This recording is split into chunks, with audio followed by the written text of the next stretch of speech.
మంచి క్రియలు అందరికీ తెలియాల. మనం చెప్పుకోవటం కాదు నేర్పింది.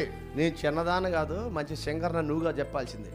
నేను బహుపరిచర్యకురాలని, అసలు నా పరిచర్య దెబ్బకి ఏది చాలదు నువ్వుగా చెప్పుకోవాల్సిందే. ఏమన్నా అర్థమవుతుంది అంటారా మీకు?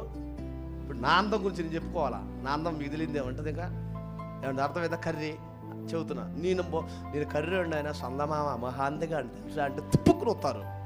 నీ జుట్టు గురించి నువ్వుగా చెప్పేది, నా జుట్టు చూడు కొంకిల్ దాకా జరుగుతున్నట్ట పక్కన చెప్పాలి. జుట్టు ఈ అమ్మాయి ఇప్పుడు గురించి పర్వాలేదు ఏదన్నా కానీ సత్క్రియలు అది ఎదటోళ్ళు చూడాల.